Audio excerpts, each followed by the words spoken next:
Dando prosseguimento ao estudo sobre o Reino de Deus, neste vídeo vamos tratar do que está em Lucas, capítulo 9, versículo 11. E sabendo-o a multidão, o seguiu. E ele os recebeu e falava-lhes do Reino de Deus e sarava os que necessitavam de cura. Este versículo está num contexto que vai do versículo 10 ao 17.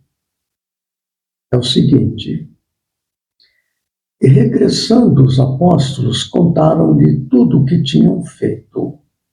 E tomando-os consigo, retirou-se, em particular, para um lugar deserto de uma cidade chamada Betsaida. E sabendo-o a multidão, o seguiu. E ele os recebeu e falava-lhes do reino de Deus e sarava os que necessitavam de cura. E já o dia começava a declinar. Então, chegando-se a ele os 12, disseram-lhe: despede a multidão, para que, indo aos lugares e aldeias em redor, se agasalhem e achem o que comer, porque aqui estamos em lugar deserto. Mas ele lhes disse: dai-lhes vós de comer. E eles disseram: não temos senão 5 pães e 2 peixes, salvo se nós próprios formos comprar comida para todo este povo. Porquanto estavam ali quase 5.000 homens. Disse então aos seus discípulos: fazei-os assentar em ranchos de 50 em 50. E assim o fizeram, fazendo-os assentar a todos. E tomando os 5 pães e os 2 peixes, e olhando para o céu, abençoou-os, e partiu-os, e deu-os aos seus discípulos, para os porem diante da multidão. E comeram todos, e saciaram-se, e levantaram do que lhes sobejou 12 cestos de pedaços. Há outras passagens que tratam desse mesmo assunto. Há uma outra passagem, esta passagem está em Lucas, capítulo 9, de 10 a 17, como vimos. Está em João, capítulo 6, versículo 8 a 15. Está em Marcos, capítulo 6, de 30 a 44. E também em Mateus, capítulo 14, 16 a 20. Os 4 evangelhos tratam desta questão dos 5 pães, não é? E 2 peixes para 5.000 homens, sobrando 12 cestos. Isso é repetido nos 4 evangelhos. Há uma outra passagem em que o texto se refere, é uma segunda passagem, quer dizer, além dessa, mais uma. 7 pães para 4.000 homens, tendo sobrado 7 cestos. Esta passagem está em Marcos 8, de 1 a 10, e também em Mateus 15, de 32 a 39. Então veja que é uma passagem que está repetida em vários lugares, né, sob circunstâncias diferentes. 5 pães para 5.000 homens, sobraram 12 cestos. 7 pães para 4.000 homens, sobraram 7 cestos. Então, há uma importância muito grande este episódio. Primeiramente, Jesus falava-lhes do reino de Deus e sarava os que necessitavam de cura. Esta palavra, ensinar sobre o reino de Deus, falava-lhes do reino de Deus e também lhes curava as enfermidades, era um alimento para a alma. Porque aquele povo, ouvindo esta palavra e as colocando em prática, avançavam por causa disso no caminho que leva a Deus. elevavam-se espiritualmente, como vale sempre até hoje. Um ensinamento que nos faz avançar no caminho do progresso moral. Então Jesus falava para as almas e também lhes curava os que necessitavam de cura. Esta é uma passagem que está claramente apresentada em outros estudos sobre o mesmo tema, Reino de Deus.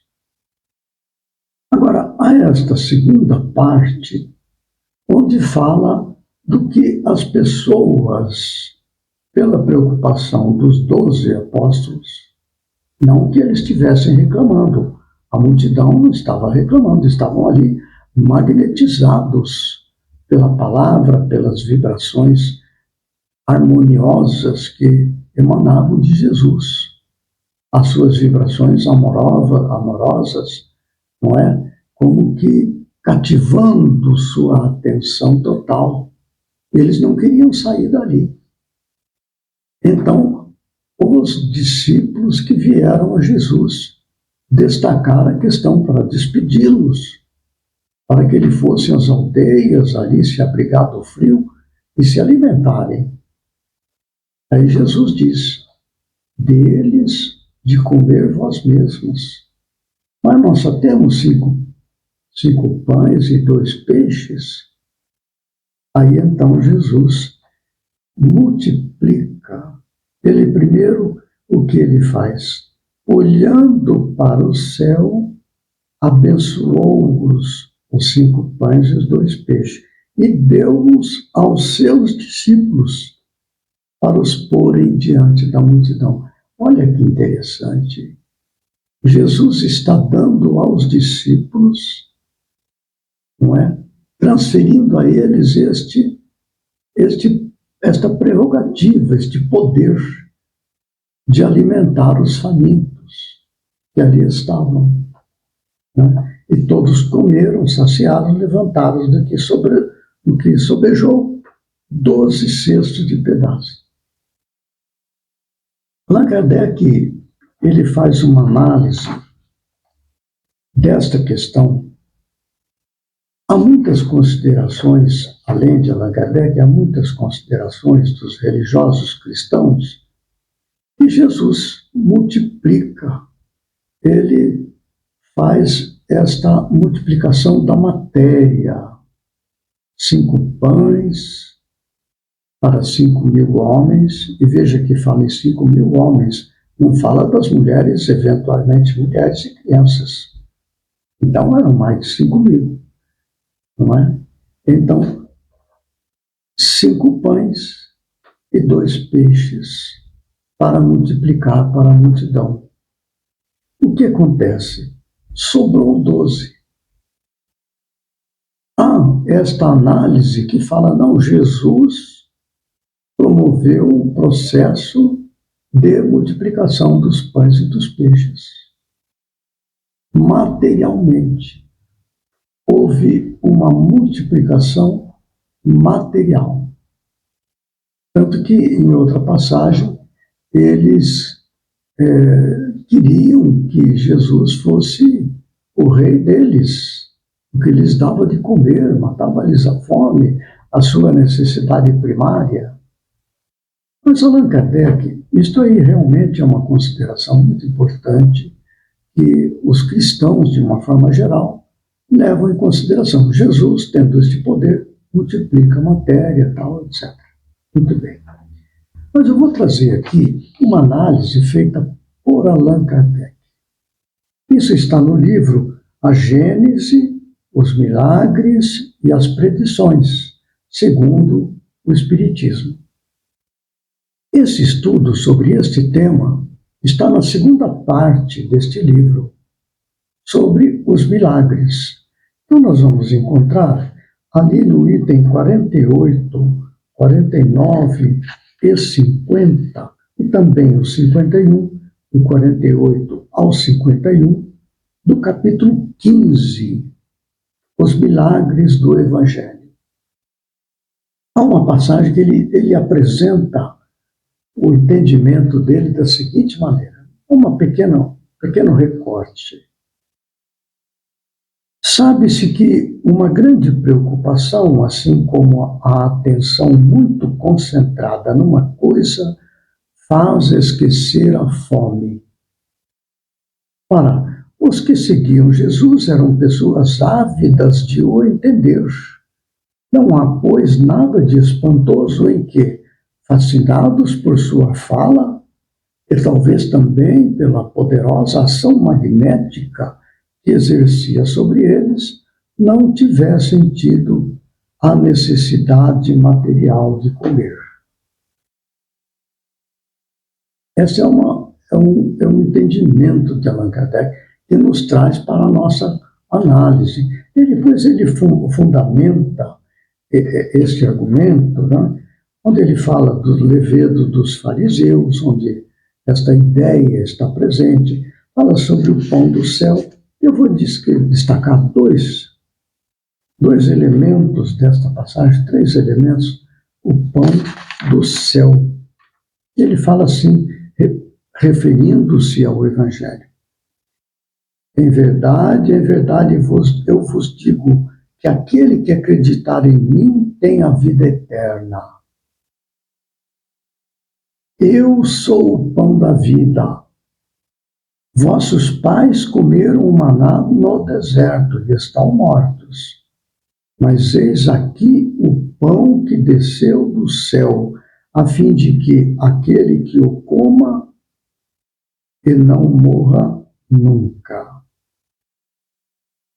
Mas eis aqui o pão que desceu do céu, a fim de que aquele que o coma e não morra nunca. Isso está em João, capítulo 6, versículo 2 a 36 e 47 a 50. Então ele está argumentando que esta passagem que nós vemos de Lucas de 9, de 10 a 17, referindo-se à multiplicação dos pães e dos peixes, ele diz que isso ali é uma alegoria. Depois ele apresenta ainda mais duas pequenas passagens do Evangelho para reforçar a sua discussão, que está aqui no livro A Gênese, os Milagres e as Predições. Eu sou, diz ele, o pão da vida. Aquele que vier a mim nunca terá fome, e o que crê em mim não terá jamais sede. Mais adiante ele repete outra passagem. Que milagre, pois, fizestes a fim de que, em vendo-o, nós vos acreditemos? Que fizestes de extraordinário? Ele se refere aqui, que alguns dias depois dessa passagem que ele se refere de João, os fariseus estavam dizendo isto aqui. Que milagre, pois, fizestes a fim de que, em vendo-o, nós vos acreditemos? Que fizestes de extraordinário? Então, Allan Kardec destaca que aquela passagem, sendo realmente uma multiplicação material do pão e dos peixes, certamente seria conhecido de todos, seria considerado, na linguagem da época, um milagre, como aconteceu lá no ensino de Moisés, que o maná caiu do céu para alimentar o povo. Mas Jesus, segundo o argumento de Allan Kardec, ele estava ali para levar às pessoas as notícias do reino de Deus, para que as pessoas, todos nós, humanidade da Terra, superasse a exigência do mundo material, escapando-se desta etapa para a vivência no mundo espiritual, desapegando-nos da matéria. São argumentos que se apresentam. Nós podemos levar em considerações as duas vertentes. A multiplicação do material, do pão e dos peixes, para alimentar aquelas pessoas, é uma argumentação interessante, nos traz muitas reflexões. A presença dos apóstolos como intermediários, eles então levando os pães multiplicados, não é? Com a pouca boa vontade, Jesus os multiplica no coração de todos, e assim por diante. É uma passagem muito interessante, mas estamos destacando aqui que Jesus está orientando a todos nós para alcançarmos o reino de Deus dentro de nós, escapando das exigências materiais deste mundo. Muito bem, prosseguiremos estudando ainda sobre o tema Reino de Deus em Lucas 9:62, capítulo 9, versículo 62, que veremos no próximo vídeo. Até lá, que Jesus nos ampare e fortaleça.